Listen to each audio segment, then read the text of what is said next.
at the Cathedral of Speed. The sun is shining. We've got so many spectators here. We're psyched to be in Assen at the TT circuit, and we can't wait to get this race going. And the man who's starting pole position is Lawson, listening to rap music to get all psyched for this race.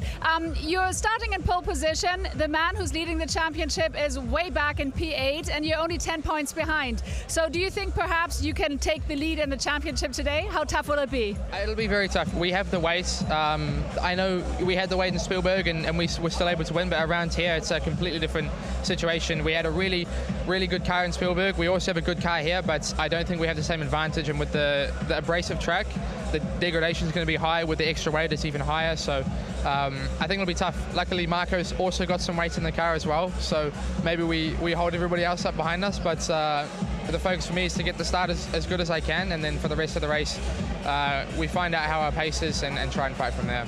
All right, well, best of luck, Liam. Thank you so much. And now here's a commentator. Thanks very much indeed, Verena. Welcome everybody then to Assen as we get set for what will be round 11 of the DTM 2021 season, the first of two races here this weekend. And with Liam Lawson, the driver, on fire at the moment. He got almost a maximum possible score at the Red Bull Ring with 2 wins out of 2, a pole and a second place in the qualifying sessions there. So from a possible 56 points, he scored 55. He moved from 5th up to 2nd in the championship standings.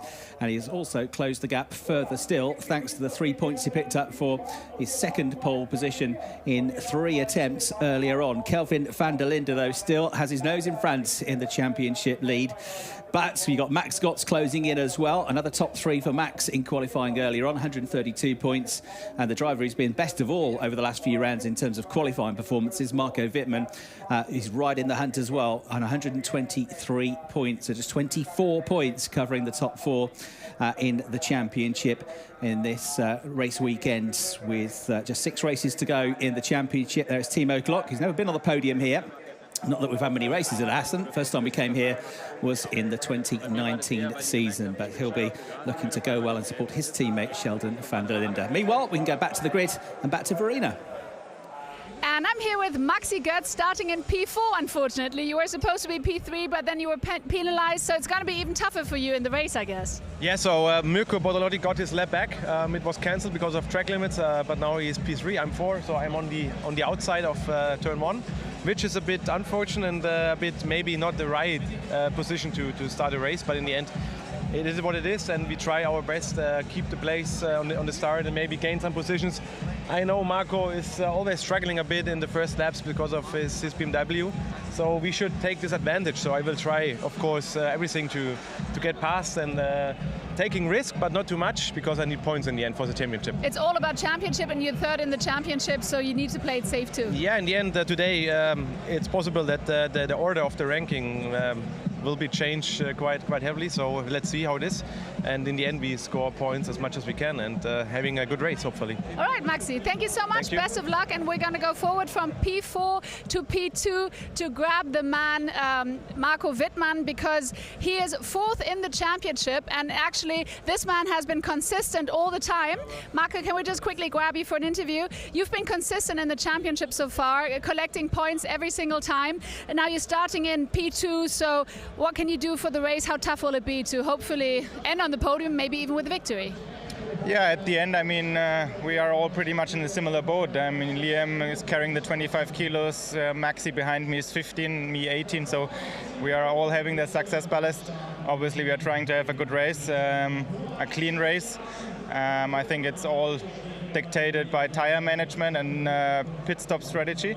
So obviously, we try our best, and let's see where we're going to finish at the end. Last question, the atmosphere here. The sun is shining, we've got so many spectators. How much are you enjoying it? It's super good, like to have the fans back on the grandstands, also back in the paddock, it's super nice. Ori threw some caps into the fans, they loved it, and yeah, obviously it's super nice to have them with us. All right, Marco, best of luck for the race, and now to the commentator. Thanks, Verena. Yeah, good to hear from Marco Wittmann. 6 out of the last 7 qualifying sessions, he's been in the top 3. It really has ignited his championship charge, putting him in a strong position. 4th in the championship, but well within striking distance. In theory, he could end this race as the championship leader if things were to go his way. Right, we've heard from Maxi Götz as well, the the driver that's eternally laid back. I've never met a more laid back racing driver than Maxi Gotts, but he's in third in the championship. Now, he alluded to the fact that the grid might not be shaping up how you imagined if you watched qualifying this morning, because several drivers had lap times taken away from them for track limits. They were appealed before the race started, and some drivers have been given those laps back, and it has had quite an important effect. Mirko Bortolotti, the guest driver this weekend, put back into third space. Maxi Gotts still gets point for being in the top three because he's a guest driver, Bortolotti. Christian Klein was put back into fifth on the grid, and we also had Alex Alban being put back onto getting his lap back, and he gets back onto the fourth row of the grid. So the grid shaping up a little bit differently. Back to the grid now, though, to hear more from Verena Riet. And I'm here with the coolest dude ever. I'm trying my best to look as cool as you. I know, but you got to start performing because hey, you're starting in P8, and we're not used to having you in the far in the back, and also the distance is shrinking. You've got 10 points lead, but what are you going to do? I mean, coming from P8, and you need to fight so hard because this is what it's all about, the championship. What are you going to do? That's awesome, right? You guys are having fun, so I'm happy you guys are enjoying the show. I know I have to fight forward, that's my job, so yeah, this track is luckily very specific on tyre wear, so I think we can do something in the strategy. Yeah, it's about keeping calm. You know, the top three in the championship, or some of the guys up front there, they're all together, so maybe they have some fun on track and I try and stay out of it. Never know what happens in this game, so let's see. But you always seem so cool, and it also seems like you're still enjoying the bit of sun here, the sunshine. I'm enjoying it because I know when I go back to Kempton on Monday, it's gone. So yeah, enjoying all the amazing fans here. It's great to see such a full crowd. So we're going to try and give it all. All right, I'm sure you will. Kelvin, best of luck. Thanks a lot. And now let's get the race started in just a bit. So here's your commentator. Thanks, Verena. Great to hear from Kelvin Van Der Linde, the championship leader. So we thought he was going to be starting fifth on the grid, and then all those drivers were given their laps back. So Bortolotti, Klein and Alban all getting their laps back, put it back ahead of him. So he's going to be on the fourth row of the grid now. It'll be Liam Lawson, Marco Wittmann on the front row, Mirko Bortolotti, Maxi Gotts on row 2, Phillip Ellis and Christian Klein on row 3. And then we'll have Alex Alban getting his lap back, promoted back up onto the fourth row. He'll start 7th. Kelvin Van Der Linde, who you see there, starting in 8th. And then we'll have Daniel Hunkadea and Nico Muller completing the top 10. Alex Alban, another driver to get his lap back, which was initially taken away from him. Alex, I guess we can say it's his first and maybe last season in DTM, last season for a while anyway, because we now know that he's going to be racing for Williams in Formula 1 next year. That announcement coming through in between the two events at DTM at Spielberg last time out, and here at Assen. There's somebody who knows all about Formula 1, Christian Klein. Never got on the podium in Formula 1, but he had some good results. He was a Red Bull driver for a time, raced for Jaguar as well, out of which the Red Bull Formula 1 team was born, based out in Milton Keynes in England, and best finish of 5th for Christian in Formula 1, but these days a pretty experienced GT racer and TV commentator. Phillip Ellis is still very much involved in this championship fight as well. He's been one of the race winners this season, and he's going to be starting from the 3rd row of the grid. Success ballast free. The top 3 from the previous race carry extra weight on the car. Success ballast. Liam Lawson, as he says, for a second race running, is going to have 25 kilograms added to his car. He starts on pole. Marco Wittmann finished 2nd just behind him in race 2 at Spielberg, so he'll have 18 kilograms and 4th on the grid. Maxi Gotts will have 15 kilograms added to his car as he psychs himself up, the bespectacled Bavarian, with 3 drivers ahead of him on the grid, but also the championship leader behind him after Kelvin Van Der Linde was bumped back down to 8th spot on the grid. Mirko Bortolotti then guest driver this weekend for T3 Motorsport, who had Maximilian Paul in the car for the previous weekend in Austria. That's their 3rd Lamborghini Huracan. He's a former Blancpain GT champion, former FIA Formula 2 champion as well, so he's a good, very experienced driver who's developed the Lamborghini Huracan. Guest driver, not involved in the championship fight. He won't get championship points. However, he could have a real effect here on the race because he's going to be mixing it with the front runners here at Assen. Liam Lawson, though, the driver who's on fire. He's looking for his hat trick of wins here. Can he get a 3rd consecutive race victory? We're about to find out here at Assen.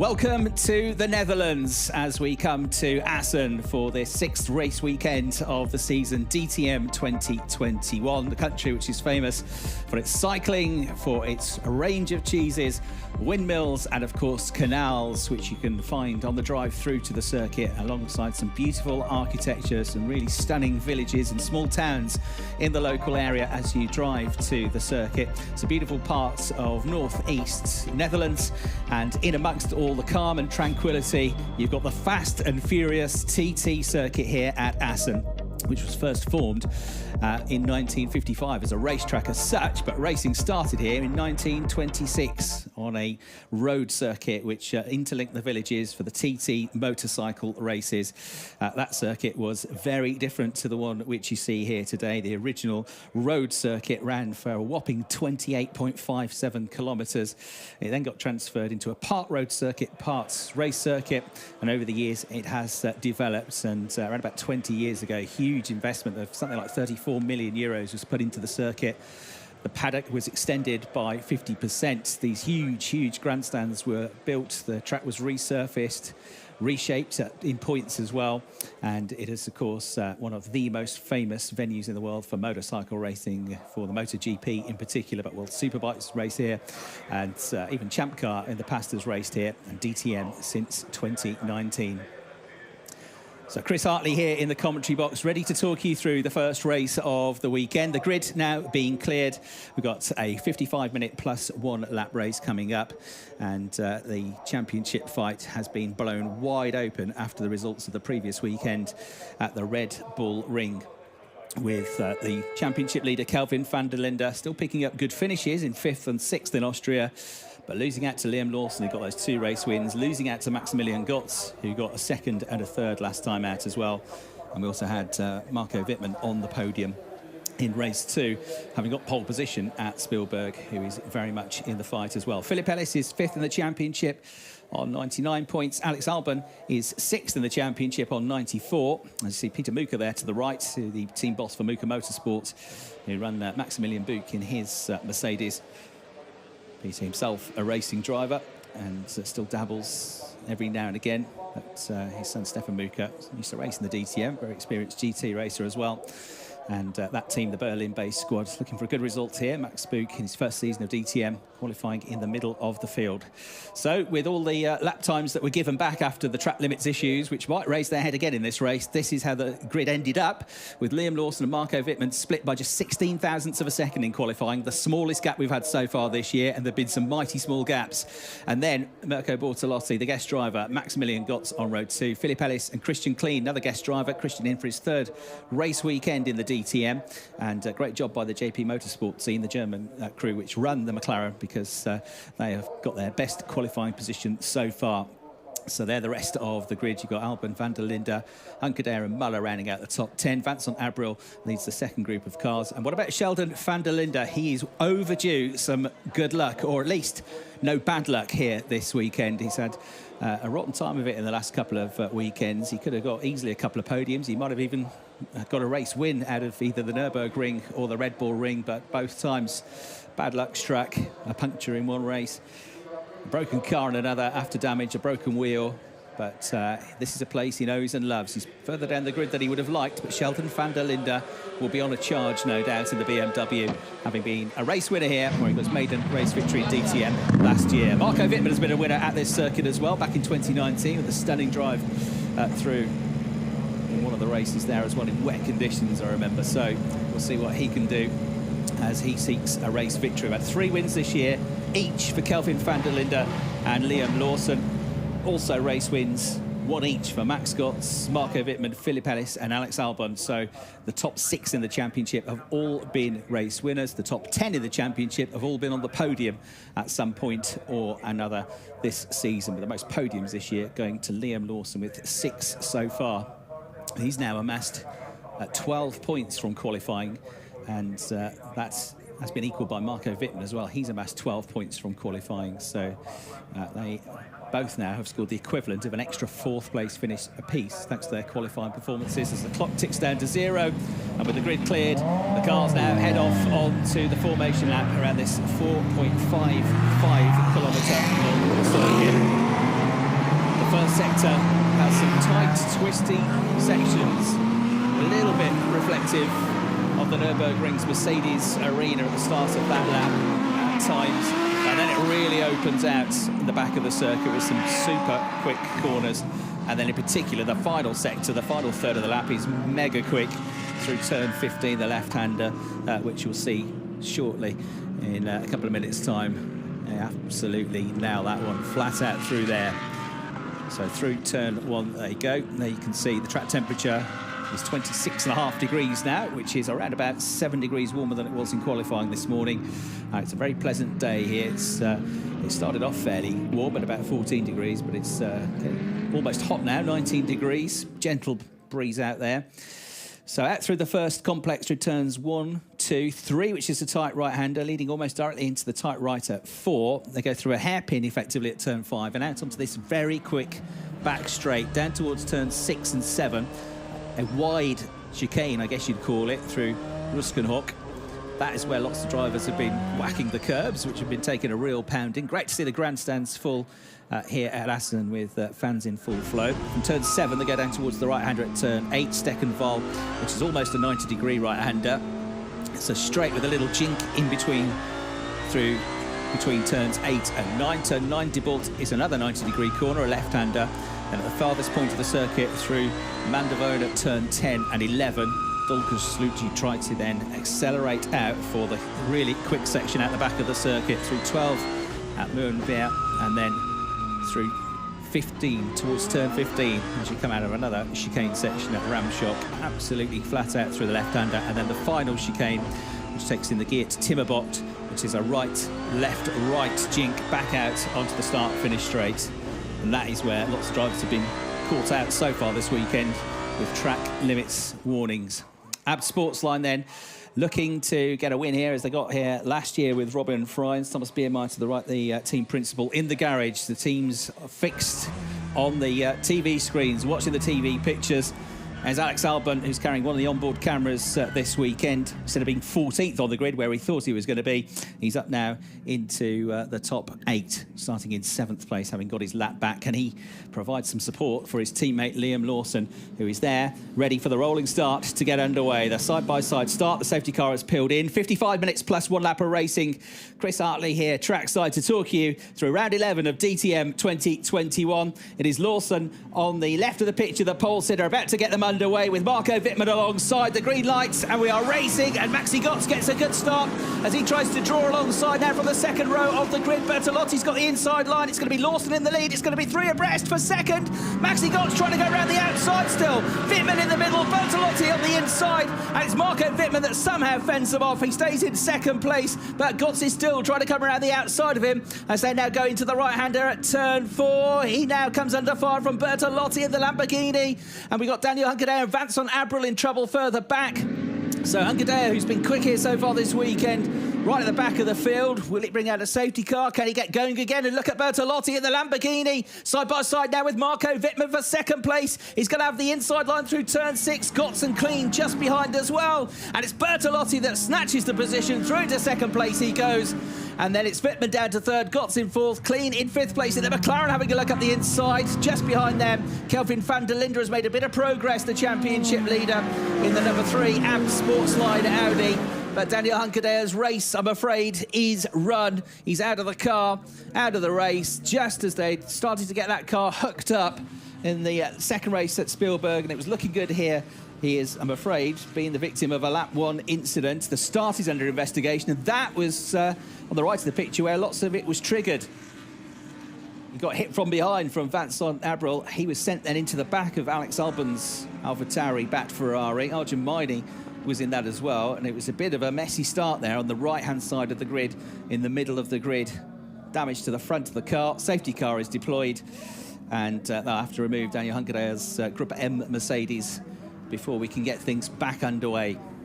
The original race distance, 55 minutes plus 1 lap, can be extended by up to 2 extra laps to laps lost to the safety car. So there's 1 lap. Oh, Miney's out as well. We saw him getting involved in that concertina, so damage to the front of his car. And after a terrific run at the Red Bull Ring, where he qualified third, he finished in the top 6. I'm afraid is out of the race, Arjun Maini. So he's out. Liam Lawson is your race leader. Mirko Bortolotti second. Marco Wittmann third. Max Scott's fourth. Christian Klein fifth. Kelvin Van Der Linde has gained 2 places up to 6th place as the marshals remove debris from the circuit. And then we got Phillip Ellis 7th. Alex Alban 8th. Nico Muller will be 9th, and Kelvin Van Der Linde will be the last of the point scorers at the moment in 10th place. Vittman Abril now tries to limp his HR2 Mercedes back to the pits, and it's the same problem for him. Damage to the front of the car, all concertinaed up. Somebody must have had to get off the throttle or on the brakes on that side of the grid, and it was like a motorway pile-up almost. And it all concertinaed up. Everybody went into the back of everybody else, and we've lost at least 3 cars as a result of it. So, real shame for Arjun Maini, who's been quick all season long. Had a bit of bad luck in the first few rounds, but really started to come good. The Nürburgring, we picked up his first points, and then really good weekend in Austria. The Indian driver will be back tomorrow, I'm sure. There is Daniel Hunker, the former European Formula 3 champion and Macau Grand Prix winner, DTM race winner as well. He's out, and Vittman Abril is into the pits for repairs and possibly to lose a lap if he goes back out at all. Copy that. We're on it. Drive through. Right, start under investigation. Marco Wittmann slow away, and that was where it all concertinaed up. Just behind him, he got a hit as well, didn't he? Big hit. You can see it from the onboard camera there. So it looks from Bertolotti's point of view. And yeah, it's just a bit of contact with the front right corner of the BMW up against the Ferrari of Lawson. And as he staggered off the start, that was where Maxi Gotts, who was sharp, got involved. And there's the concertinaing. A knock at the front and the knock at the back of the car for Alex Alban. They're coming through the pits. They're being sent through the pits, the train, because they are getting debris off the start-finish line from all that incident. So they don't want the drivers to pick up debris and get puncture, potentially. They want the marshals to work safely. So you see this every now and again. To neutralise that side of the circuit, they send the cars at low speed through the pit lane. And there you can see that once they're out of the way, Daniel Hungade's Mercedes is soon to be headed into the pits. So that's almost cleared now. The start is under investigation, you won't be surprised to hear. But no news as yet of any penalties coming anyway. We've got Max Boot, another of the cars that's got damaged. The front right corner, front right wing of the Mercedes pointing vertically. So that shows really why qualifying is oh so important, because if you're in the middle of the pack, that was where all the drama tends to happen. Almost sometimes you're better at being at the back of the pack than you are in the middle, where it all squeezes up. So it's that right-hand side. You just see the back of the frame of the picture where the contact was all happening, but there was drama at the front left as well. Daniel watches back the replay and says, look at that. Do you see what happened there? Look of disbelief on the 30-year-old's face. And Vittman Abril out of the car now to the right of your picture. So not a good start for him. His HRT teammate Maxi Gotts still in the race. Looked like he might gain a place or two at the start, but in the end, he's wound up still in 4th position. So a dramatic start to the race. Let's try and pick up the pieces and get some insight into that with Verena down in the pit lane. Yeah, I'm here with Daniel Kadea. We just saw you watching the restart and your face was in disbelief. I guess you didn't really understand what was happening either, but try to talk us through what happened. It's pretty simple. The leader just didn't go when he had to. The starting corridor is very close to the last corner. We knew it was going to be tight. We already talked about it on the driver's briefing, but I don't know why he waited so long. And then I could clearly see from my position, which is 9th, I could see the lights were green and nobody was going. So that's why it's always the same. You know, in the middle of the pack, people start moving. I think from behind I got hit, then I hit Alban. I just had nowhere to go. My car was destroyed in front, destroyed at the rear. So I just parked it because I couldn't go any further, but clearly it was a mistake from the front row. Okay, Danny, thank you very much. Hopefully your car will get fixed by tomorrow, and now back to you. Thanks, Verena. So that's the perspective, the point of view from Daniel Hungadeo, was right in the middle of all of that, on the right side of the grid, the pole side of the grid. So you're saying, look, the leader didn't go when he should have. So he's referring to the pole sitter, to Liam Lawson. And some went, others didn't. And, you know, then everybody hit the brakes. Then I'm into the back of Alban. Then I get hit from behind. So start under investigation. Liam Lawson, though, at the head of the pack. The race will be now a distance of 55 minutes plus 3 laps. Despite the unusual shape of his Mercedes, Max Bucchi's going to continue on. So it might make the pit stop, the tyre stop, a little bit tricky when we get to that phase of the race, but we shall wait and see. More news down in the pits now, though, from Verena. Yes, and I've got Vince here, and looking at your car, the front is damaged, the back is damaged, nothing you could do, right? No, the start happened really late. Unfortunately, that's, you know, it's always more exposed to these kind of risks when you start further back. We had a troubled quality with red flags, so would have liked to start a bit higher up, but still, I mean, we have to keep a close formation, and if the start doesn't happen and the field compresses like this, I don't really know who's to blame, but for sure I was sandwiched between Danny, and it ended his race.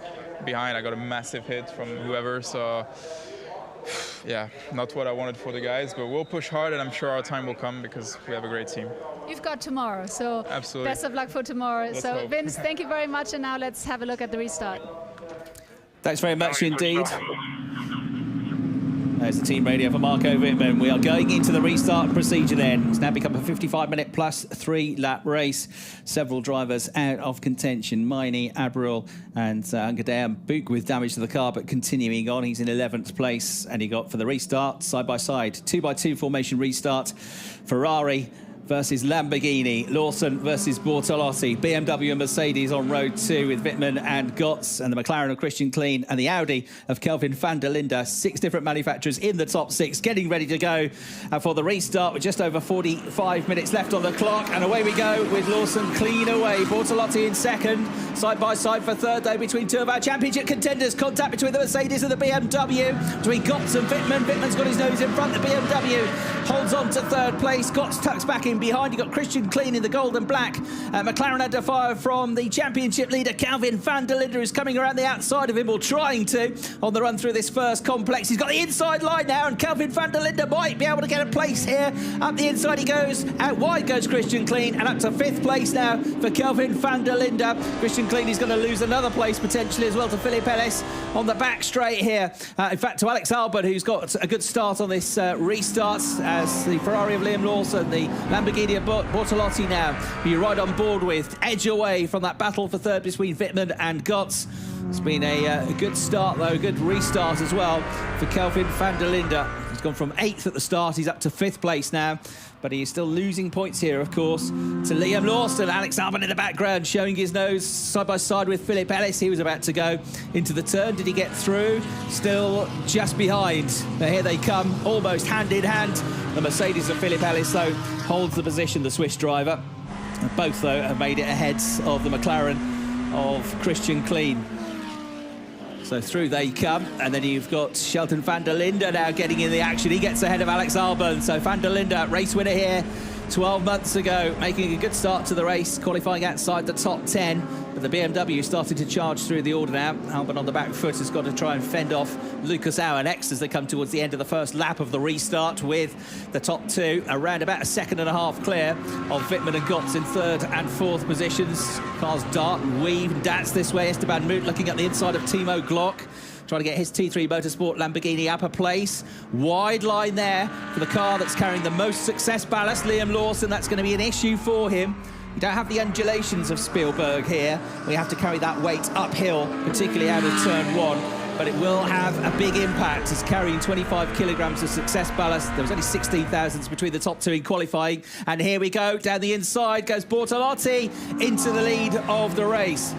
Important to remember, though, he's a guest driver, so he can get a win, but he can't get 25 points. Liam Lawson, if it was to stay like this, still would score 25 points as effectively the race winner, the regular driver scoring championship points. So he might have that in the back of his mind. Bortolotti, he's not really fighting against here in terms of the championship or the race win and the points that comes with it. So the pack thunders through. Bortolotti very quick at this stage, now edging away as we get a replay of the restart.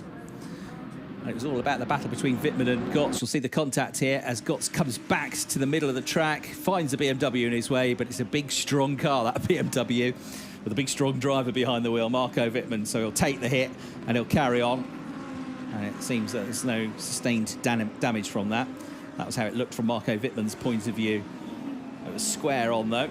And then this, a replay of the move into turn 6 for the lead of the race from Nico Bortolotti. A 30-year-old Italian who lives in Vienna and is fluent in German, going through. That's Alex Alban still just about fending off the Mercedes of Lucas Auer, and into the pits then. The first of our front runners, the first of our championship front runners is Maxi Gotts. So in he comes, new Michelin's bolted on. We've also got Phillip Ellis into the pits, and Scott stays out ahead of him. Push, push, push, push. And then Esteban Moot has made an early pit stop as well. So he's come in the T3 Motorsport Lamborghini with his teammate for the weekend. Bortolotti, the ex-Blancpain GT champion, leading the race for now. So through they come. Bortolotti getting away at the head of the pack. We knew he'd be quick. We couldn't quite tell how quick he was yesterday because he had 2 extra sets of slick tyres available to him this weekend with his first DTM encounter. Ooh, who's that going wide? One of the rover racing BMWs. Is it Kelvin Van Der Linde or Timo Glock in the background? Going slowly. Abt Sportsline, meanwhile, are ready for the first of their drivers to come in. Could it be Kelvin Van Der Linde? Will it be Mike Rockenfeller? Will it be Sophia Florsch? Kelvin Van Der Linde, 4th place in the race as it stands. Now that Maxi Gotts has made his pit stop, but he was a net 5th. And that looked like Liam Lawson diving for the pit lane. So the championship contender goes in, and others dive for the pit lane as well. From just behind Alex Alban, I think that was Lucas Auer going in. So Lawson is in for sure. Vittman promoted to 2nd for now. Kelvin Van Der Linde to 3rd. In comes the Ferrari. And they're looking for a stationary time, if they can, of around about 6.5, 7 seconds. Be a really good stop. Anything under 8 is pretty good. Drop the car down, off the jacks it goes. It's okay, it's not the best of stops. Final position with drops at pit exit. Drops at pit exit. It was Lucas Auer that came in, and the answer to the Abt question was that it was Sophia Florsch that came in for that team. It's the first of their 3 Audis to come in. And Gotts, around the outside, has gained a position here, having already made his stop the lap before. He's got his tyres up to temperature, and Max Gotts gains a position, a really important position, on his championship rival, or one of his championship rivals, Liam Lawson, and he's come out well clear, and it just wasn't the best of stops from the AF Corsa team. They have done better than that. It was okay, but Max Gotts, combined, I think, with the in and the out lap, has gone from being around about 1.5 seconds behind Liam Lawson to being about 1 second clear of him. So Gotts is the net leader for now. He's the leading pit stopper. Bortolotti still to come, of course. Vittman still to pit. Kelvin Van Der Linde still to pit. They're your top 3 as it stands. Christian Klein 4th. Kelvin Van Der Linde came across the line in 5th, so no problems for him. Timo Glock has come into the pits. So I saw one of the rover racing BMWs in the background of the picture looking a bit slow, as Timo Glock got a problem, potentially. And in comes Mirko Bortolotti. The race leader comes in now. Then the guest driver in the T3 Motorsport Lamborghini. Team looking for their first DTM win, their first DTM season. Star driver, Lamborghini Works driver, Bortolotti, the Italian, dropped off the jacks and about to come out. In the background, just behind him, in comes Esme Hawkey's Lamborghini. So the team have sent one car out and perfectly timed it so that just as Bortolotti goes out, Esme Hawkey, one of their other drivers, comes in. That was sweetly done. Right, Gotts is going to get the lead here of the race because he's already into turn 1. Bortolotti still making his way out of the pits. He's going to go in between Gotts and Lawson. So Max Gotts on for his 2nd win of the season here. Just a small matter of 38.5 minutes plus two laps to go in this one, 3 laps to go rather.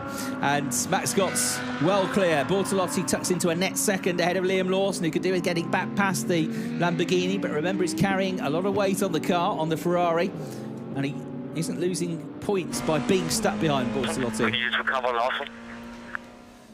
And then you got Phillip Ellis, the 4th of the pit stoppers, in the background. Everybody has to make a mandatory stop. the pit window opens once the leader crosses the safety car line on lap 5. After that, you're free to choose when you come in, and there was Timo Glock with the problem. He did come into the pits at the end of that lap, and into retirement, I'm afraid, for Timo. I mean, struggled to pick up points in the first 7 races of the season, then started to pick up top 10 finishes on a regular basis, but now I'm afraid he picks up another retirement. So Marco Wittmann is your race leader on the road. Kelvin Van Der Linde is second, Christian Klein third, but they haven't made their pit stops as yet. Sheldon Van Der Linde coming into the pits in the Rover Racing BMW, the sole remaining Rover Racing BMW. On the track, Alban, Muller, Buchan, Rockenfeller having a tight battle as you saw them going into turn 1. That was a good stop for the team, under 8 seconds. So Sheldon Van Der Linde, where's he going to come out? Gotts goes through, he's still the net leader. Bortolotti, Lawson, Ellis, or took him behind Ellis into a clear track, I think. So that's 5th for now.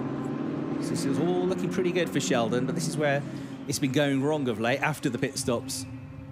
As I say, he's due for the bad luck, the run of bad luck that he's had to end, surely, the South African. What about his brother, Kelvin? Can he dig a podium finish out of this? He's certainly in contention at the moment. We'll see what the strategy is. It's going longer. So is Vittman, but he's quick. Look, the Audi is closed up to the BMW. In the background, Christian Klein in the McLaren running in 3rd place. Another guest driver, so somebody else that can't score championship points. If he finishes 3rd, the driver in 4th would get the points for 3rd. So again, worth bearing in mind with the points being so close. It's 9 points between the top 2 in the championship, Kelvin Van Der Linde and Liam Lawson after this morning's qualifying session. Nothing between the top 3 here at Assen as they make their way through the final chicane, the final sequence of corners, and they stay out. So Vittman crosses the line, does a 135.4, 135.3 for Kelvin Van Der Linde. And the gap opening up to just over half a second on that lap, with Christian Klein in a 135.095, closing up a little bit to Kelvin. I can see underneath the commentary box that the Rosberg team are ready now. So this could be for Nico Muller, and they of course are ready as well, which must be for Alex Alban because Liam Lawson has already made his mandatory pit stop. Right, released is Nico Muller, so he goes out. Wasn't a great stop, 9.29 seconds, but safely back on the road will go Nico for his first podium since Monza weekend. He now rejoins Veerflorsch coming through on track, staying out for what looks like a longer stint. There are your top 3, all within a second and a half of each other, all yet to make their mandatory pit stops. Sorry, Alban has been in the pits. He's 4th on the road. Confirmation that the race distance will be extended to 55 minutes plus 3 laps on the timing screen. On board with the Lamborghini Huracan GT3 of Mirko Bortolotti. There is, though, the net leader, Max Gotts, virtual leader. He's the one that's made a pit stop that is ahead and running at the moment in 8th place. Well, he'll be promoted to 7th now because Muller's been in. And he's about 1.6 seconds clear of Bortolotti, who in turn is just under a second clear of Liam Lawson. And here we go, as into the pits comes Marco Wittmann. Alex Alban coming in. Clear, clear, go, go. Pit speed limit. It's going to be tight. We'll be gets out just in time. Pit exit. Yeah, sorry, Alban hasn't made his pit stop yet. The confusing thing is we need to defend track position as much as we can. Everybody's shown as having made a pit stop before they made their pit stops on the timing screen, because they all came through the pits and triggered the sensors during that safety car period. Right, he's going to come out just behind Phillip Ellis, so he's lost a lot of ground here. And this is not looking great for Alex Alban. Into retirement, I'm afraid. It's not quite come together so far this weekend for Alex. So after the win at the Nürburgring, a strong 4th place with a heavy car in race 1 at Spielberg. That's 2 consecutive non-points finishes now. It's a replay of Alex wiping out one of the floppy markers on the chicane. And into retirement, I'm afraid he goes. Puts a further dent in his title hopes and aspirations. So it might be a case that he'll now have to start concentrating on trying to help the team and Liam Lawson to the title. But Alban out of the race. So Kelvin Van Der Linde has picked up the lead. Christian Clean was second. He's going into the pits now, though, to make his mandatory stop. So this is all looking very good for Max Scotts. It's looking pretty good for Liam Lawson as well, who's kind of a net second if you take Bortolotti out of the equation in terms of points. Maybe a third race on the trot that they've taken points away from Kelvin Van Der Linde if they finish ahead of him. So what can the JP Motorsport squad do? Working as quickly but as calmly as they can on this tyre change. It's just waiting for the front right now. Bit of a delay. Losing time, 11 seconds. So they're going to lose time. Gotts goes through the shot there. Bortolotti, Lawson. Fourth, net fourth is Ellis. Net fifth is Wittman. Net sixth is Kelvin Van Der Linde.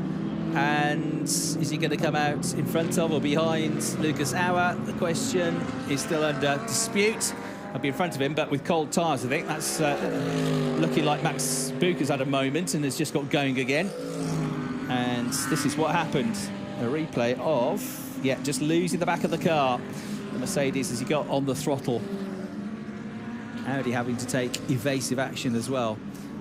But Max Bucher will get the car at least pointed in the right direction again and going. Mike Rockenfeller having to go very wide to avoid him. There's Mike's teammate, Kelvin Van Der Linde. Leads the race, hasn't yet made a pit stop. So he's trying something different here. His last lap time was a 1:34.8. His best lap time is a 1:34.8.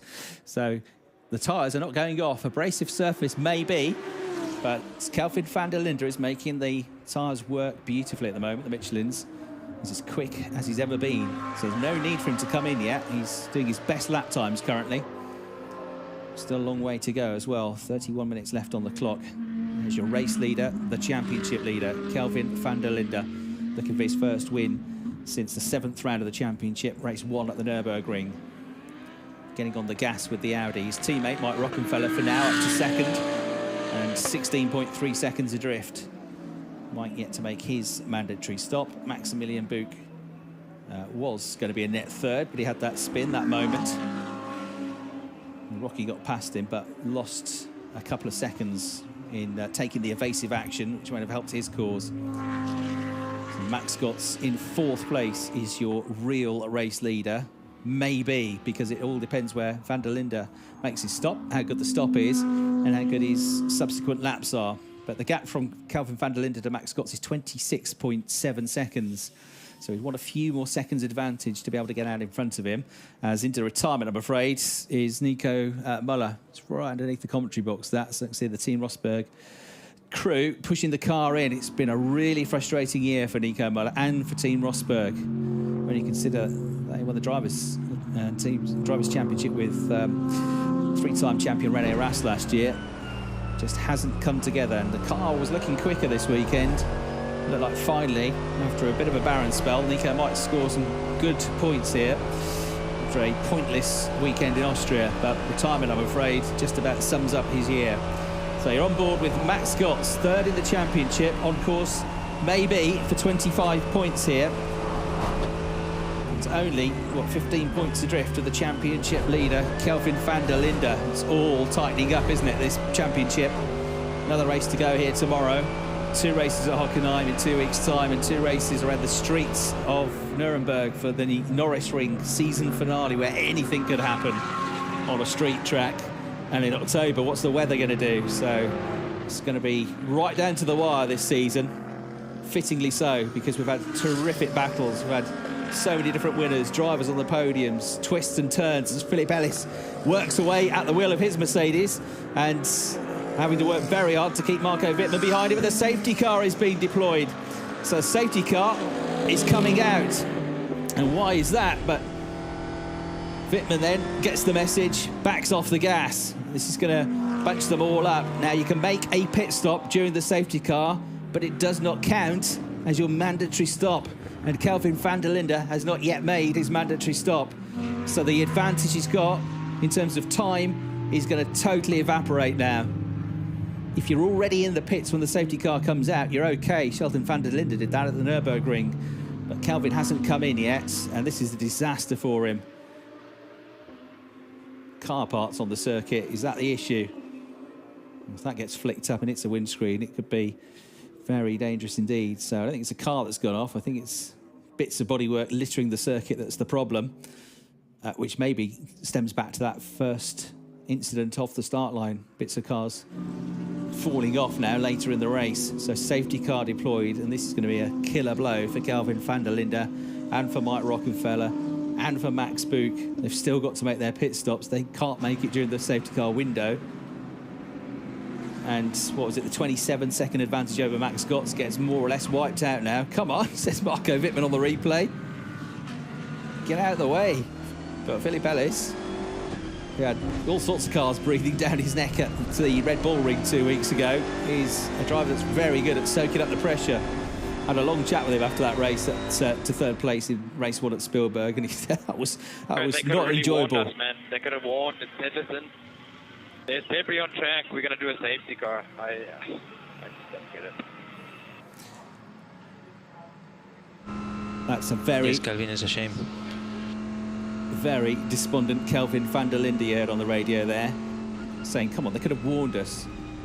Safety car comes out if there's an accident, that's one thing, but if it's for debris, give us a warning. Say the safety car's coming out on the next lap, and then I could have made my pit stop. Safety car is in this lap. You are P1. Someone's BMR on the radio. Hands in the air. What's all that about, he says? I would just go long, I guess, huh? Yes, we will monitor the pace and we will react. That's all he can do, isn't it? Just try and stretch away. We know his tyres were still good. But that's a massive blow for Kelvin Van Der Linde. Really unfortunate timing of the safety car there. That's always the risk with going longer on your pit stops. That's, I think, part of the reason why people tend to dive in early to get the pit stop out of the way. As the tyres, we know, are pretty good at lasting. We've seen lots of drivers go long in the races, and we made the pit stop on lap 6, lap 7, lap 8. So the gamble has, for frustrating reasons, not worked out. He's going to have his teammate drawing alongside him now, Mike Rockenfeller, ready for the 2x2 restart. But Kelvin Van Der Linde was 27 seconds clear of Max Gotts. He's now, with Max Gotts being the first of the pit stoppers, he's now going to be, 2 seconds in front of him. So he's effectively, that's cost him 25 seconds or so. So all he can do now is go long, just try and get away from everybody else. Do a pit stop and maybe hope for another safety car. That might be his only saving grace. If we can get a pit stop done, maybe that's a reason to come in early, actually. If he comes in early now, he's going to go right to the back of the pack, isn't he? So you're caught between a rock and a hard place. If you could stretch away, do a pit stop, drop down the order, then there's another safety car. He might be back in the game.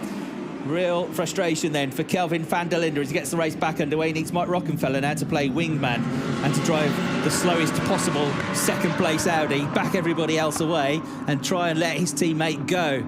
So that will surely be on Mike Rockenfeller's mind, the 2013 champion. Hold everybody up as much as you can, make your car as wide as you can, and I'll just get my head down, says Kelvin Van Der Linde, and I'll get away as much as I can before I have to make my pit stop. So Rocky, though, breathing down the neck of him is Maximilian Gotts. He's got a real chance of a second DTM race win. Now he draws alongside, but he's on the outside line. Liam Lawson just behind in 4th place. Marco Vittman in 5th. Bortolotti has dropped down the order behind Marco Vittman in the first of the Lamborghinis. There's Sophia Florsch taking to the escape route there in the number 99 green and white Scheffler-backed Audi run by Abt Sportsline, but she survives.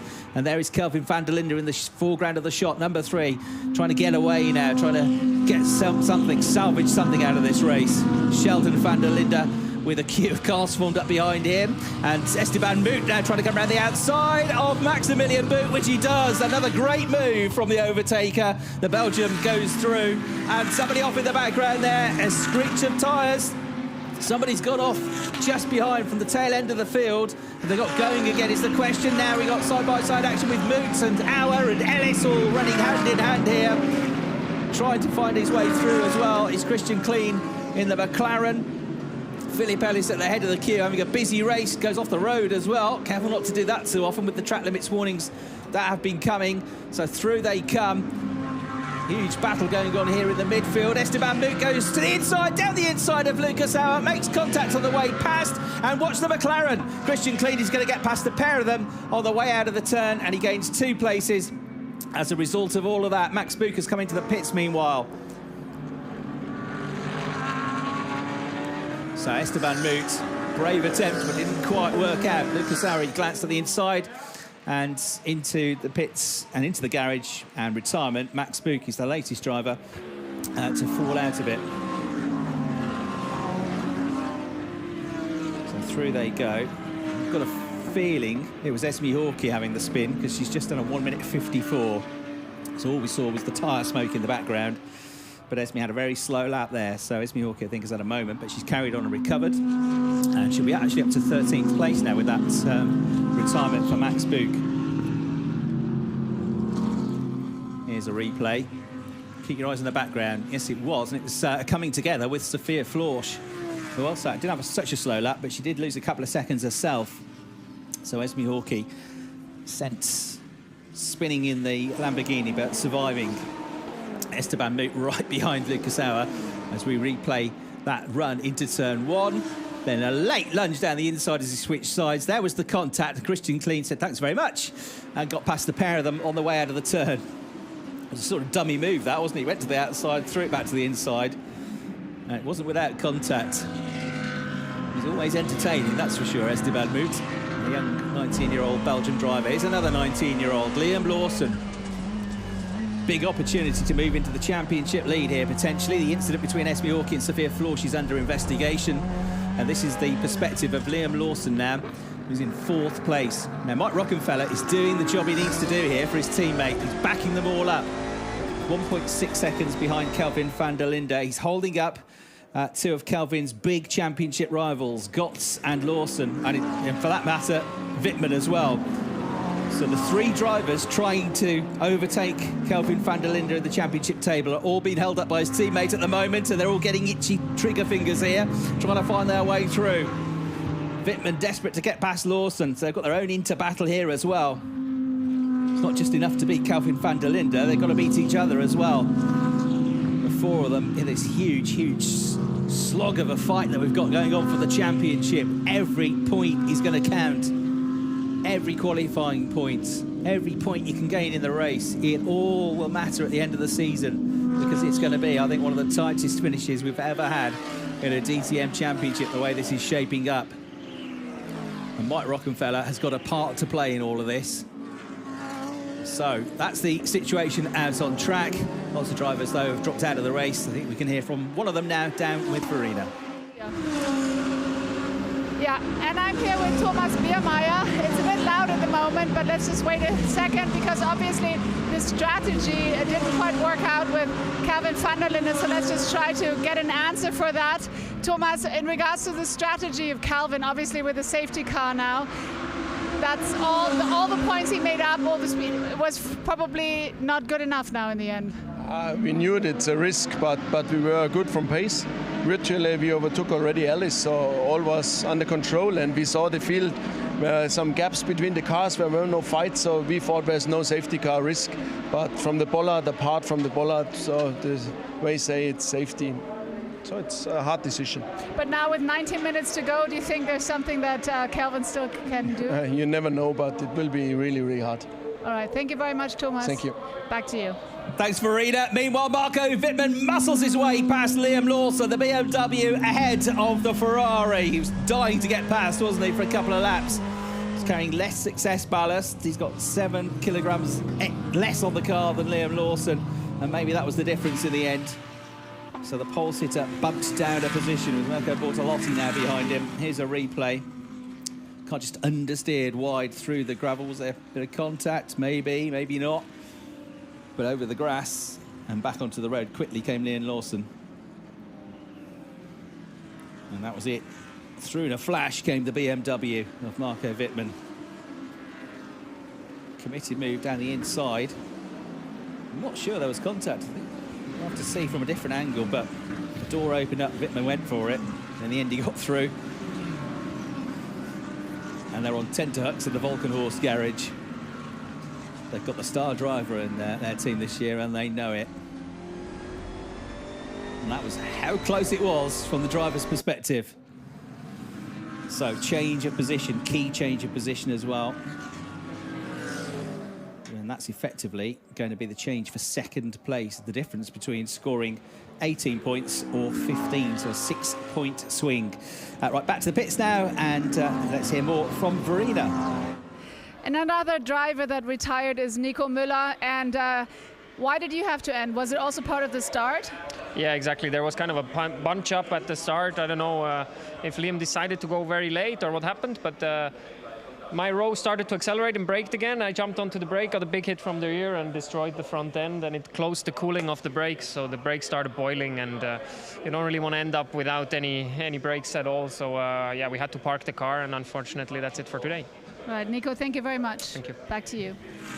Thanks, Verena. Yeah, somebody else who's just having no luck at the moment, Nico Muller. It's a real shame after 2 superb years in DTM in 2020 and 2019. A driver going from strength to strength, but just one of those seasons where nothing seems to have gone right for Nico. News for Lucas Auer, a 5-second penalty for Lucas. Lucas has got a 5-second penalty added to his time at the end of the race. He's currently running in 10th place, so likely going to put him out of the points here. And might be an opportunity for Esteban Moot, Sophia Flores, Resmi Hawke to pick up points. Bearing in mind that Kelvin Van Der Linde, the 30 seconds it's going to take to make his pit stop at the moment, that would drop him to stone last. There's only 13 cars left running in the race due to all the incidents.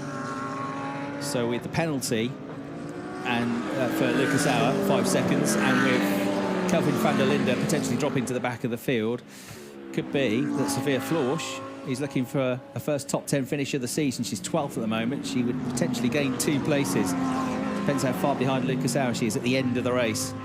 Christian Kleen has moved ahead of Phillip Ellis on that lap into 8th position in the McLaren. So Phillip Ellis Mercedes down to 9th position. And there we go. The BMW, Marco Wittmann finds another gap. Goes through. Maxi Gotts now has to defend from Liam Lawson, who gets through as well. So 2 places lost.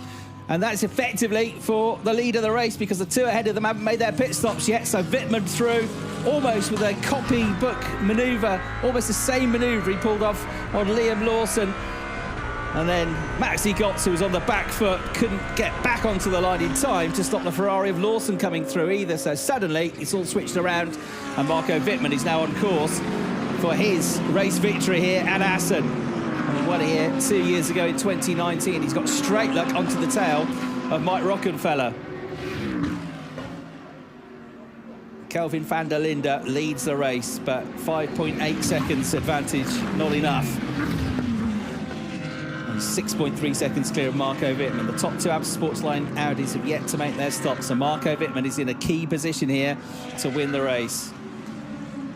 Door left open, through he went. Nice, brave move. Onto the curbs then for Maxi Gotts. And up come the Ferrari. And 2 places lost in the blink of an eye for Max Gotts. It could have cost him a race win. And think about championship points as well. From 1st to 3rd has cost him 10 points, that 2-second period in the race. 10 points could be a massive hit at the end of the season. They like it down at Team Volkenhorst, they would do. They are pumped up. He's very much in this championship fight, Marco Wittmann. 3rd on the road, but he's now your virtual leader in the number 11 BMW. However, Liam Lawson is not out of the running yet. He seems to be getting his rhythm, his momentum back in the Ferrari. Maxi Gotts has to try and keep Bortolotti behind him now, even though Bortolotti's a guest driver. He wants to try and get back at the 2 ahead of him, but he's struggling with the tyres a bit now. Remember, he said in qualifying, couldn't get any more out of the car. I was about 1.5 off the ultimate pace. Bonnet flapping on a little bit on the BMW of Marco Wittmann, should be a slight concern. And he's still being held up here by the 2013 champion Mike Rockenfeller. Here they come out of the final chicane. We've still got just under 14 minutes plus 3 laps to go. Marco Wittmann wants to get past. He knows that Mike Rockenfeller sooner or later is going to have to go in the pits, but he wants to break free. He wants to get away from that Ferrari behind him. So Marco Wittmann, who picked up 2 points from qualifying this morning, got to within 24 points of the championship lead. He's on course now for 25 points, maybe, because look at Liam Lawson. He's reeling him in. This is why Marco Wittmann needs to get past Mike Rockenfeller, but Mike Rockenfeller needs to keep him behind. Drive as slow a quick lap as you can. Quick enough to stay ahead of the BMW, slow enough to try to give half a chance to your teammate Kelvin Van Der Linde. He's now 6.8 seconds clear of Marco Wittmann. But again, at the moment, makes his pit stop. He ends up behind Esme Hawkey, down in 13th place and out of the points for only the second time this season, if it stays like this, if he can't get back into the game. So, Rockenfeller doing his best here to keep Marco Wittmann, the virtual leader, behind him. Liam Lawson pushing on in the Ferrari, kicking up the dust. He's on for 18 points at the moment, with Kelvin Van Der Linde on for 0 points as it stands. Liam Lawson is going to walk away from race 1 at Assen as the new championship leader. Maxi Gott's 15 points he's on for at the moment. He's 15 behind going into this race, so he could draw level with Kelvin Van Der Linde for second in the championship, potentially. And then you have Marco Wittmann moving ahead of Kelvin Van Der Linde as well. If he wins the race, he'll move ahead of Gotts and slot into second place, actually, behind Liam Lawson. 24 points behind Kelvin Van Der Linde. It all depends what Kelvin does at the end of this race. He's going as long as he can. His last lap time was a 1:34. So his best lap time was a 1:34.7. His last lap was a 1:35.5. So the tyres are going off now. We might have to call it soon and come into the pits, trying to get away, but the tyres are starting to fade now after a long run for Kelvin Van Der Linde. In the background, Sheldon Van Der Linde having to work very hard in 7th place to keep Christian Kleen behind him. And Bortolotti now gets ahead of Max Gotts. No points will be taken away from Max, but it's another frustration. He's struggling with the car at this stage of the race. So Bortolotti through. Guest driver won't score points, but that puts him on the road, at least up to 5th place. Van Der Linde and Rockenfeller are going to drop out of the points once they make their pit stops. So Vittman will be the leader. They're on board with him now. Lawson second, and Bortolotti looking for a podium, a first podium for T3 Motorsport. He's a net third. We've got to net fourth now, and a battle going on for a net 5th place between Sheldon Van Der Linde and Christian Kleen. JP Motorsport get their best result. Time penalty for Marco Wittmann. So Wittmann's going to get a time penalty here. So he's got to push now. And that is for contact with another car, it says.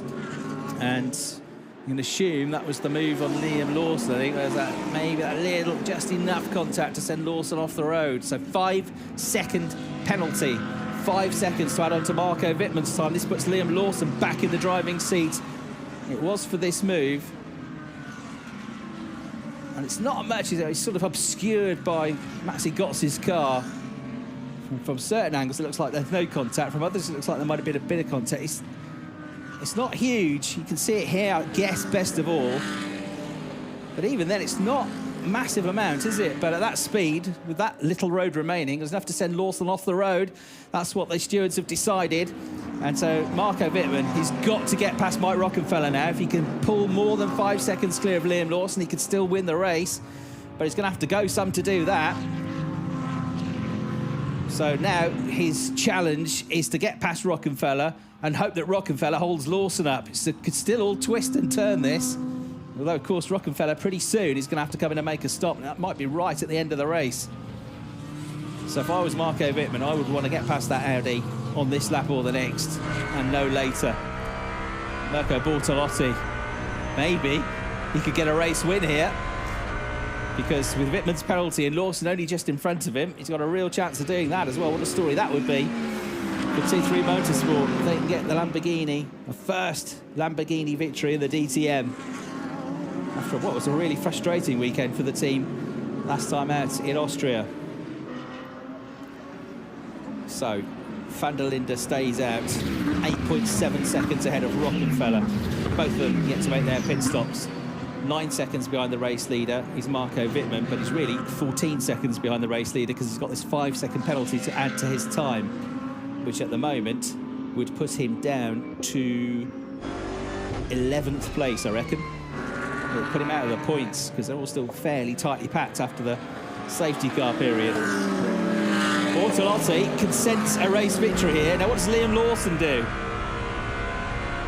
difficult position, this. He knows Bortolotti can't take championship points away from him. Racing driver part of his brain won't want to let anybody come past. But if it's a 50-50, he's probably going to have to let Bortolotti through, as Marco Wittmann desperately now tries to get past Mike Rockenfeller. He's got to do this. He's got to get past him.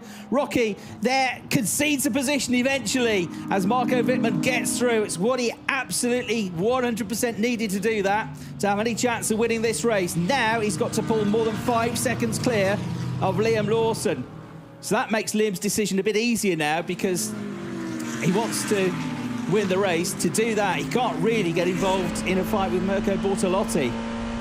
And he now needs to get past the Sportsline Audi, which is on all tyres, as quickly as he can. An interesting phase of the race, this. That 5-second penalty has really mixed it up. Liam Lawson fans will say that's absolutely fair. Marco Wittmann fans will say, what? There wasn't that much contact. Everybody will have their own point of view, but it's the steward's decision, and that's what they've come up with. And that's given us a really interesting spin on the final part of this race. Kelvin Van Der Linde staying out. Here is the replay of how Marco Wittmann muscled his way past Mike Rockenfeller, who forced him right out onto the curbs, trying to play wingman here for Kelvin Van Der Linde. Marco Wittmann's got other things to worry about now with this 5-second penalty. So he would just get his head down now and try and put in qualifying lap after qualifying lap. The BMW, can he get his second win of the season as Mirko Bortolotti tries to look around the outside of Liam Lawson? The Ferrari, though, stays ahead, but it's tight. And they've got to be careful here. Liam can't get sucked into a battle with Bortolotti, because, look, Marco Wittmann is already edging clear. Last lap, Marco Wittmann 135.8, Liam Lawson 136.5. They lost the best part of a second on that lap alone. That keeps happening. Marco Wittmann is going to be more than 5 seconds clear and will nullify this penalty he's been given. So this, are we all going to look back on this race and say that was the race, that was where it all changed? Certainly Ab Sportsline will. Certainly Kelvin Van Der Linde will. Absolutely not what he needed. It was looking good. He was looking quick. He is quick. But the timing of the safety cars completely scuppered Kelvin Van Der Linde's race, and likely is going to drop him out of the championship lead, and he might even drop out of the top 2 in the championship the way the points are going. So if Marco Wittmann can get a win here by point, he can move ahead of Kelvin Van Der Linde and Liam Lawson. He's also going to move ahead of Kelvin Van Der Linde. So it could potentially be Lawson, Vittman and Van Der Linde as your top 3 in the championship, with Maxi Gotts right hot on the heels of Van Der Linde as well. On board with Liam Lawson. Again, Mirko Bortolotti tries to draw alongside him. Quicker coming out of the hairpin. That's where the extra weight on the Ferrari is really killing him. And here switches back to the right now. Look at this, darting in the wing mirror. Going left, right, but the Lamborghini can't get through. Great defensive driving from Liam Lawson, in that he doesn't get sucked into hogging the inside line. So it's quick out of the corners because he takes the better line into the corners. He's not succumbing to the pressure here. He's just absorbing it all, but he's been made to work really hard by somebody who's not really involved in the championship fight. But from Bortolotti's point of view, just wants to try and get the best result he can, maybe even a win for the team, for T3 Motorsport. So everybody's got their own agenda here, and it's fascinating stuff. Last lap for Vittman, 135.0. Last lap for Lawson, 135.9. He's pulled away by another 9/10 of a second. So Lawson is now almost 2 seconds adrift. Needs to be 5 seconds, within 5 seconds of Vittman to get the win here. It will be his 3rd win on the trot. So he's got to get past Mike Rockenfeller, who's in a bit of a mobile chicane here, deliberately so at the moment, trying to hold up Kelvin Van Der Linde's championship rivals as much as he can. He has to go defensive into turn 2. Liam Lawson, he's desperately trying to get through, but he also has to keep an eye on the mirrors with Bortolotti all over him in the Lamborghini as well. Unbelievable decisions to make here for Liam Lawson, but I think he's made his mind up. He's got to go for this now, but he goes wide, coming out of turn 5, and here comes Bertolotti again. Side by side, Ferrari versus Lamborghini. Ferrari just edging ahead, just holding on to the position for now. This is all helping out Marco Wittmann.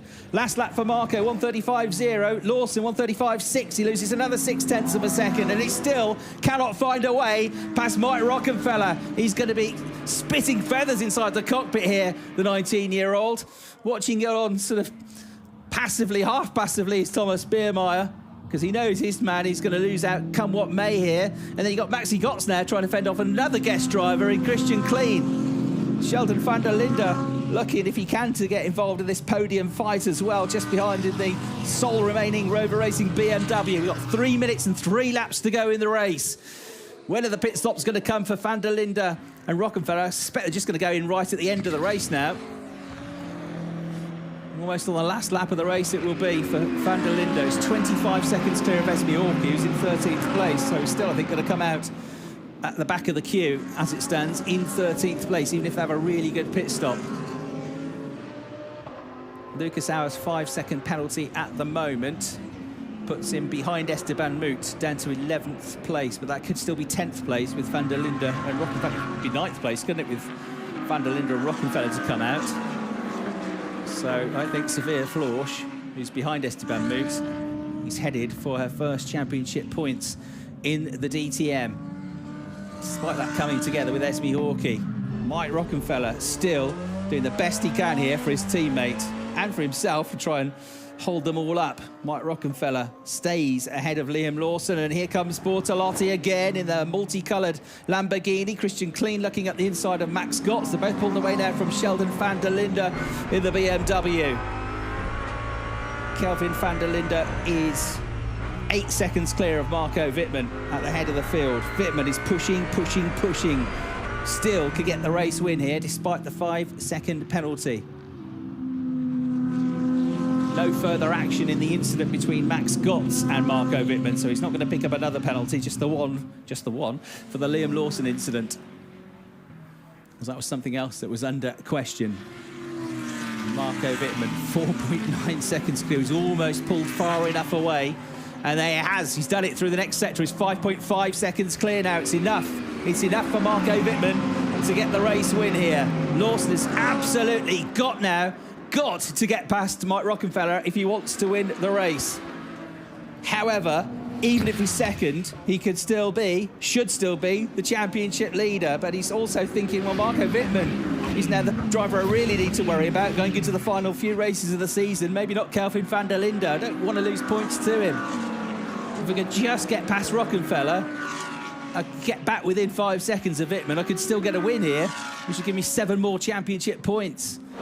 All of this, somehow, you've got to try and deal with while you're driving a car at, well, close to 160, 170 miles an hour. Ridiculous, really, to try and have to process all of this while you're out on track. And the team holding their breath down at Volkenhorst. They can see now that the gap is big enough. Max Gotts defending like crazy to try and keep Christian Kleen's McLaren behind him. About a couple of laps where he dropped back out of the potential race win here, Maxi Gotts. He was really struggling with the car. He seems to have got it back a little bit now at the end of the race. He's certainly hanging on to them. I suppose he's probably been helped by the fact that Mike Rockenfeller is keeping them all at bay. Time's about to run out. So it runs out on this lap. We get 3 more laps at the end of this one. Chip update, please. Yep, 5.5. Update, please. How far clear am I, says Marco Wittmann. Enough, say the team. You're far enough clear. But don't give up yet, because it all depends what Liam Lawson can do.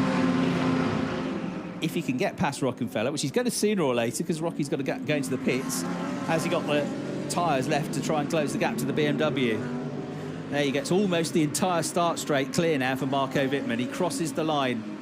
He goes through. 3 laps to go in the race. The gap from Marco Wittmann to Liam Lawson is now 6.7 seconds, I reckon. So he's comfortably far enough ahead to get the race win once Kelvin Van Der Linde goes in and makes his pit stop.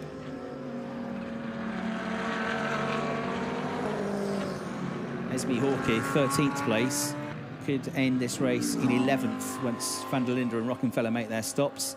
That'll be her best result of the season so far. And again, despite that coming together with Sophia Florsch. A lot of cars dropping out of the race. Bortolotti half let down the inside this time into turn 6. But not close enough to Lawson. He'll be mega frustrated that he cannot find a way past Mike Rockefeller. It's going to be bittersweet, this. Happy with being the championship leader, but frustrated that from pole position, it doesn't look like he's quite going to get the win. And AB Sportsline ready, as they need to be now, for their two remaining drivers that haven't yet pitted to come in and make their stop. Kelvin Van Der Linde, despite everything, despite all of his efforts, I'm afraid, looks like he's going to walk out of this race with 0 points. And that he could have ill afforded to do with Lawson and Vittman on, and Gotts all on fine form at the moment.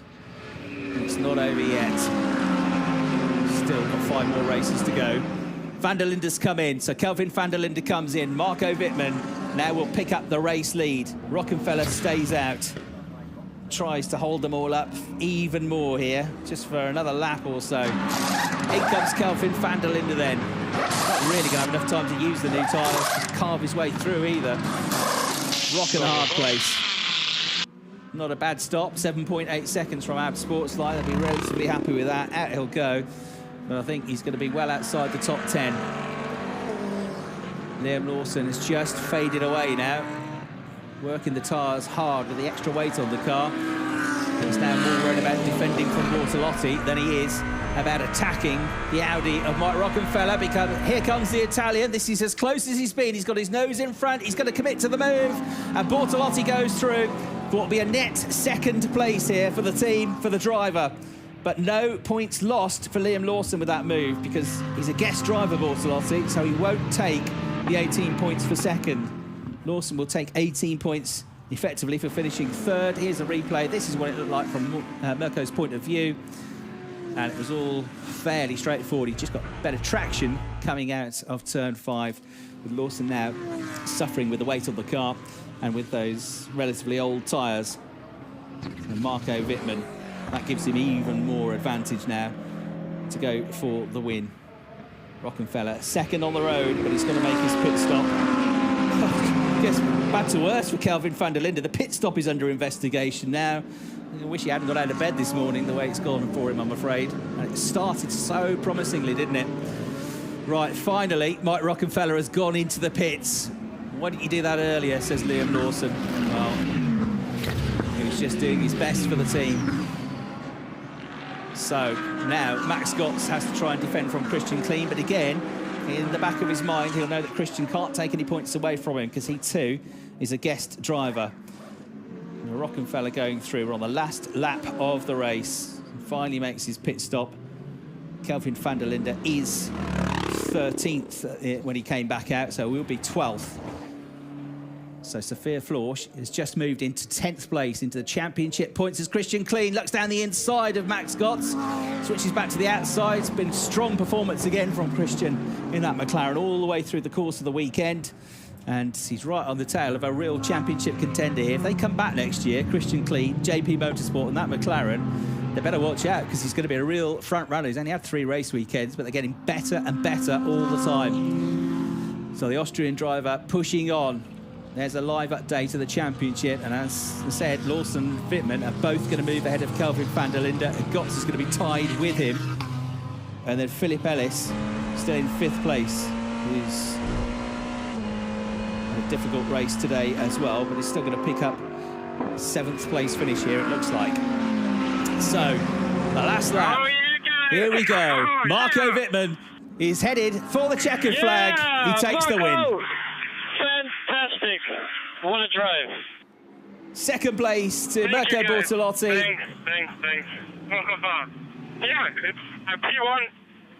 Congrats, Julian, for your birthday. That's for your birthday.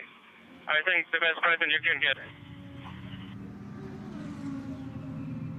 There you go. Team radio from your race winner. Marco Wittmann wins. Mirko Bortolotti gets the first podium for Lamborghini in the DTM, the first podium for 2-3 Motorsport. Liam Lawson gets 3rd.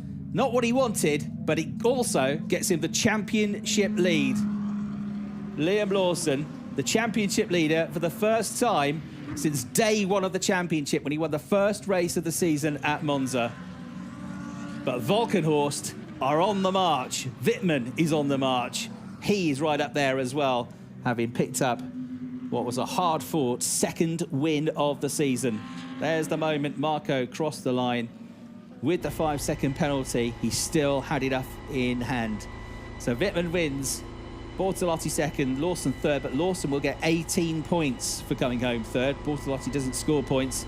Götz will get 15 points for coming home in fourth place. And well done too to Christian Klein, JP Motorsport and the McLaren, fifth place in the race. Kelvin Van Der Linde, finally, the bad luck stops and he gets a strong sixth place finish. Phillip Ellis seventh, Esteban Moot in eighth place, and Sophia Florsch ninth. Once the penalty is added to Lucas Auer's time, she gained another place. So Sophia Florsch gets her first championship points in the DTM in ninth place. Lucas Auer comes home 10th. Esme Hawkey, best result so far in 11th. Kelvin Van Der Linde, a massively frustrated 12th, with Mike Rockenfeller 13th. And they were the only finishers in the race. There's confirmation of the result then. Marco Wittmann takes his second win of the season for Valkenhorst Motorsport. 3.1 seconds clear of Mirko Bortolotti, with Liam Lawson completing the podium. Götz, Klein, Van Der Linde 4th, 5th, 6th, Ellis, Moot, Florsch and Auer all in the championship points in race one here at Assen. And then just three other finishers, Esme Hawkey, Kelvin Van Der Linde and Mike Rockenfeller, with a lot of cars ending the race with damage, triggered really by the incident at the start of the race where there was a concertina. Marco Wittmann then, now 17 times a DTM race winner, and that could be the most important win of the season so far, because it leapfrogs him into this championship fight. He was creeping up on them anyway, but now he's absolutely ignited his title fight. Can he become a three-time champion? Can Liam Lawson become a rookie overall DTM champion? What about Max Götz? Hadn't won a DTM race before the start of the season. He's in the thick of the action. And do not rule out Kelvin Van Der Linde. Unlucky today, but the car, the driver, they're both quick. They're both still in the fight. So a really interesting race here at Assen, with all sorts of things going on here. Lots and lots of talking points, with the appearance of that safety car in particular, the incident off the start. But it now means that Liam Lawson, for the first time since the first day of the season, moves back into the championship lead. Kelvin Van Der Linde second. He's only second ahead of Marco Wittmann, because he's got more wins. And Max Götz then, he's right up there as well. Bad day at the office for so many drivers though. Daniel Hunkadea, the first of the retirees. And there is Marco Wittmann, who's got a big fan base. The Bavarian driver leaps off the top of his Valkenhorst BMW. As I've said a couple of times this weekend, it's the qualifying performances that they've got right. Since that second weekend of the season, they have nailed qualifying, and that's thrown them into real positions to go for wins and podiums now. There we go. Marco Wittmann leaps into the arms of the team. And that is what it means to him. And he had to fight for it with that 5-second penalty as well. He really, really had to dig deep. You can go and buy Mike Rockenfeller a pint later on as well, because that helps him out. But of course, he had to get past Rocky first and foremost. But then he nailed his laps, qualifying lap after qualifying lap after qualifying lap. That, my friends, is why he's a two-time DTM champion. So, Valkenhorst, their first season in DTM. They're now starting to think, with 5 races to go, hang on, we could win the championship here. A replay of Marco Wittmann, calmly at first, maybe a little bit emotionally, getting onto the top of the car, and then the emotion is released. The lion roars, clenches his fist, punches the air several times. Winner, Marco Wittmann. Superb performance there to take the victory, despite the penalty. Another talking point, that coming together with Liam Lawson, but there were many, many talking points in what was a fascinating race. And welcome to DTM, Mirko Bortolotti, straight up onto the podium. Not too bad. Not too bad at all. So, hard race for Liam Lawson. but he'll take that championship lead. That is the biggest thing. Nobody cares how many races you win at the end of the season, really. It's just about who gets the most points, and that, at the moment, he has. So, trophy presentations now begin. Our top three are representative for our winning team as well. First of all, Liam Lawson is back on the podium again, following his 2 wins at Spielberg. He didn't quite make the hat-trick, and he looks a little bit disappointed until he hears how many points he's got. Then the smile, he's triggered. Well done then to Mirko Bortolotti, guest driver, and a first podium. Lamborghini, T3 Motorsports, and Mirko Bortolotti all on the podium. Strong drive from Mirko, and you can see exactly why he has been a star of GT racing over the recent years. Tristan Langer, who's one of the mechanics for Valkenhorst, is going to be welcomed onto the podium next. He's the chief mechanic, and he will pick up the winner's podium trophy for the top team, which is Valkenhorst Motorsport. So Tristan Langer has his moment next to the main podium. And of course, the biggest roar of all is going to come from Valkenhorst and from Marco Wittmann fans now, because the German driver clenches his fist again, congratulated by the other drivers, and he roars onto the top step of the podium. Now a 17-time DTM race winner and up to 2nd place in the championship. We'll now have the German national anthem for Marco Wittmann, your race winner.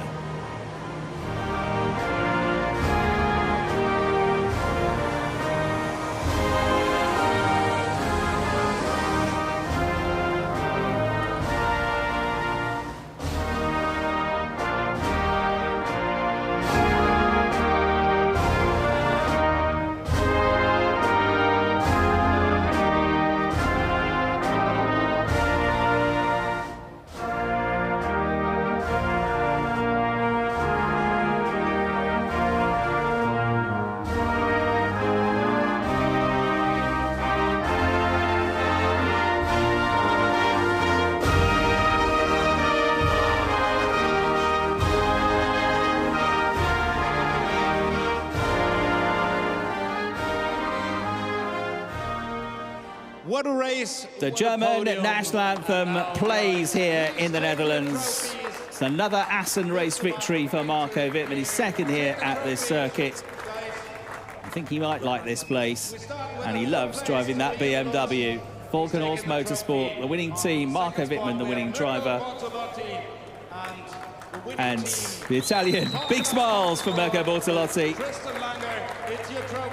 There will be somebody else that want to get back in the championship full-time next season. Look at that. Great celebrations from Tristan Langer, the chief mechanic at Valkenhorst, throwing the trophy, and of course catching it is Marco Wittmann. That will count as one of the sweetest trophies. There, everybody, your top 3 for round 11 of DTM 2021. We'll get to hear from all of them very shortly with Verena, but for now they pose for photos, and there'll be the traditional race for the champagne. The person that always loses out in the race for the champagne is the one that's least used to collecting it, which is going to be Tristan Langer, I'm afraid, in this case. I suspect he's got no chance against this lot. Bortolotti's going for the drink. He's not wasting it, he's drinking it. Actually, he's pretty good there, Tristan Langer. He's still going to get splattered. Liam Lawson just holding off right, going for the stealth move from behind there, right down the neck of Marco Wittmann. Well, Liam Lawson was a little bit down a couple of rounds ago. Things were not going his way. He had some bad luck at Zolder. Nürburgring didn't work out, but ever since we went to Austria, it started to come good for him, and he moves into the championship lead, but he knows there's a big fight still ahead, and he's going to have to go toe-to-toe with that man, Marco Wittmann. So super slow-mos of your top 3 drivers. Liam Lawson comes home in 3rd place. That's his 3rd consecutive podium finish, his 7th podium finish of the year. It's a debut podium for Mirko Bortolotti and a first podium for T3 Motorsports in the DTM. But it's a win for Valkenhorst Motorsports, BMW, and Marco Wittmann, who moves up to 2nd place in the championship. Fascinating stuff out on track. Let's get some of the insight now with the drivers, and let's hear from Verena Vriet. Only on P3. The lead leader of the championship, so you've got to be happy with that. You were fighting so hard, but now you're 8 points ahead, so that's fantastic. Yeah, it's a pretty crazy race. Trying to not end up in a crash. I knew that Kelvin was obviously got pretty unlucky with the safety car. Obviously ruined their strategy, but it put us in a good position. And Maxi was behind me as well at that point. So I tried to get in front, but Marco, he was very aggressive today. I think definitely wanted that win. He showed it on track today. So, but they did a great job. They had a fast car. Once he was able to clear Rockenfeller, he was able to clear off, and I mean, it wasn't worth taking the huge risk and ended up in a crash with somebody who's defending for his life, even though he's not in the same race. So I don't know. It is what it is, but still really good points today. Really, really happy with that. Hopefully we can carry some of this pace into tomorrow as well. All right, looking forward to that. Thank you so much. And now let's see if we can grab some, or we can't. So back to the commentator for the second. Thanks, Verena. Liam's even had time to do his hair. Look, Kobe's hair looks very smart for the podium presentations. Looks like he's barely broken into a sweat. Super fit young man and championship leader in DTM. Of course, twinning this with a campaign in the FIA Formula 2 Championship. Busy out racing and competing at the front of the field at Monza last weekend as well. So it's a busy period. There's a bit of a summer break from the Formula 2 Championship, but it's all coming thick and fast every weekend now for him over the next couple of months. Let's hear now from another of our top three finishers then with Verena. Yes, and that is Milko, who's in P2, a very experienced GT3 driver. So you were fighting for, even though you're a guest driver, you're fighting for your life there and secured a P2. So how happy are you about the P2? Yeah, I'm really happy. I mean, I always approach every race the same way, try to win. So it doesn't matter if I'm a guest starter or regular. We had some really good battles out there with Marco and with Liam and all other guys. So it was really fun. And at the end of the day, I'm really happy with P2 for my debut here in DTM. So great day. Did a great job, definitely. Thank you very much, Milko. We're going to grab Marco here, who's here at Marco, who's still in a conversation with Liam there. So I'm just going to butt in. Marco, sorry to interrupt. Marco, can I just congratulate you? You were fighting so hard and you managed to get your win. I mean, you had a 5-second penalty and yet you were fighting so incredibly hard. So this must be one of the best victories in your life. Definitely. I mean, what a race. I knew that we have a pace, and especially I love this track. It's just pure fun to drive here. And at the beginning I thought, it doesn't look that great after the pit stop. You know, we lost again against the Merc and the Ferraris. But obviously I knew we have the fresher tires. We stopped later. And I think that was the advantage at the end. You know, I could go, or I had then obviously a better tire, better pace, attack quite hard Liam and Maxi in the same way. Yeah, and then obviously I knew I got this 5 seconds penalty, and I knew, okay, somehow I need to pass Mike, you know. And he was actually on those points where it was maybe good for me to go. He was strong, and on other points he was weak, but I couldn't pass him. So then I went for this move on the outside, which was quite risky, but I knew my only chance is really to go for this, make the gap, which I did then, and obviously that's one of the nicest wins you can have. You really did some great moves and very bold moves there. Also, we have a new leader of the championship now, who is Liam, but you're only 8 points behind together with Kelvin. So from here, 5 more races to go. I mean, anything from here really is still possible. Yeah, I mean, it's great, no, for DTM, for the show, especially for the fans out there. I think it's the best we can have, such a tight championship fight, 5 races to the end. Obviously, we made a big step with that win today, which makes me proud for my team as well. And especially like one of my mechanics, it's his birthday today. So, and I told him today I go for pole position. And after quali, I said, it was not good enough. It's only P2, but I tried to win for you. And now I did it. And I think it's the best present I gave to him. Absolutely. Thank you so much, Marco. Yeah, it really was a crazy race. I think we lost 7 cars. There was a jungle out there, but we're really looking forward to tomorrow. That's for sure. Hopefully it's just going to be as exciting as it was today. So now here are the highlights of the day. Do enjoy, and we'll see you tomorrow. Bye-bye.